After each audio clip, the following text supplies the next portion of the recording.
গিয়েছিলাম একটা মিটিংয়ে জয়েন করতে। সচরাচর আমি কোনো মিটিংয়ে জয়েন করি না, আর আজকে একটা মিটিংয়ে গেলাম। তাও এক পর্যায়ে উনি অনেক রিকোয়েস্টে যাওয়া যে ভাই আসেন, আমাদের 2 দিন পরেই একটা কাজ, বস দেখা করবে, এই সেই যাই হোক ধানাই পানাই। অবশেষে গেলাম, সেই জ্যাম ট্যাম ঠেলে রোজা রেখে কষ্ট করে 12টায় যেয়ে পৌঁছাইলাম। উনি অফিসে রিসিপশনে বসাই রাখলো পাক্কা 1 ঘন্টা। ওনারা অফিসের ভিতরে ওনার বস তার এমপ্লয়ীদের সাথে মশকরা বা বিভিন্ন ধরনের গল্পচারিতা করতেছিল, সেটা আমি শুনতে পাচ্ছিলাম রিসিপশনে বসেই। যাই হোক, সেগুলো এতটা ইম্পর্ট্যান্ট ছিল না। তারপরে 1 ঘন্টা পরে ডাক পড়লো যে আসেন। বেশ গেলাম ভিতরে, যে দেখতেছি ভদ্রলোক বসা আছে, তার 2টা মেয়ে এমপ্লয়ি নিয়ে। আর আমাকে যে ডাকছিল একটা হিন্দু ভাই ডাকছিল। তো যাই হোক, মেইন কথায় আসি। তো যাওয়ার পরে ওই ভদ্রলোক জানেই না আমি কোন টপিকের উপরে গিয়েছি। তো যাই হোক, বলতেছে উনি ফটোগ্রাফার, ওনাদের দিয়ে এই কাজটা করাবো। এখন মালিক প্রথমে ওনাদের আর একটা ইভেন্টের বর্ণনা আমাকে দিচ্ছিল, যে ওনাদের একটা ইভেন্ট নষ্ট হয়েছে। হ্যাঁ, ফটোগ্রাফি ভালো পারে না, ভিডিও অন্ধকার আসছে, ফটো ফ্রেম ভালো না।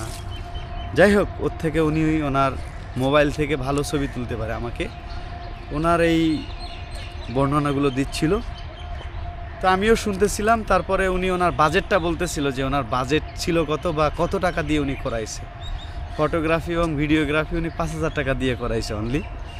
তো তারপরও ওনার এইটা নাই ওইটা নাই, অনেক ইনকোয়ারি। তাই আমি বললাম যে আপনার 5,000 টাকা দিয়ে আপনি অনেক ভালোই পেয়েছেন, তাই এই 5,000 টাকায় ও আর কী দিবে আপনাকে।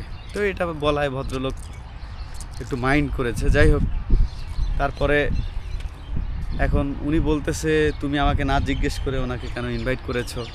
হ্যাঁ, এই লোকের ওনারও তো সময় অপচয় হচ্ছে বা ওনারও কষ্ট হচ্ছে আসা যাওয়া, এই সেই। যাই হোক, তো ফাইনালি একটা লোককে নিয়ে আপনি বসাইয়া রেখে, তো কাজের কাজ কিছুই হলো না। উনি আমার এক্সপিরিয়েন্স খুঁজতেছে, আমার কাজ খুঁজতেছে। ওনাকে কাজ দেখানো হচ্ছে, তারপরও বলে আপনার কাজ কি কাজ করেন, কি কেমন কোয়ালিটি না দেখে তো কাজ দিতে পারতেছি না।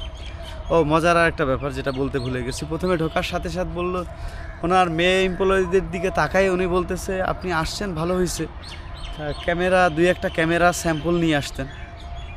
তা আমি বললাম আপনি ক্যামেরা স্যাম্পল দিয়ে কি করবেন? ক্যামেরা কিনবেন?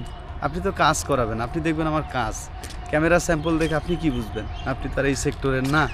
তো যাই হোক, এই কথাটা বলায় ভদ্রলোকের মনে হয় একটু মাইন্ড করছে। তো আমারও কথাটা ভালো লাগে না, কারণ উনি ওনাদের 2জন মেয়ে এমপ্লয়ি ওনার পাশে বসাই রেখে ওনাদের সাথে কথা এমনভাবে কথা বলতেছিল যেটা আমারও ইনসাল্ট লাগতেছিল। তো যাই হোক, ফাইনালি বের হয়ে আসলাম। আসলে এরকম যারা আছেন কর্পোরেট সেক্টরে জব করেন, তো তাদের বলবো যে মানুষকে ডেকে নিয়ে অফিসে বসাই রেখে সময় অপচয় করাবেন না ভাই। সবার সময় মূল্য আছে। আপনাকেও যদি কেউ এরকম ডেকে নিয়ে অফিসে বসাই রাখে, আপনার কেমন লাগবে? তো ওভারঅল খুব বাজে একটা অভিজ্ঞতা হলো। জানি যে এরকম মিটিং ফিটিং এগুলো আসলে কাজের না। যারা কাজ করে তারা সরাসরি কথা বলে এবং সরাসরি কাজ নিয়েই কথা বলে।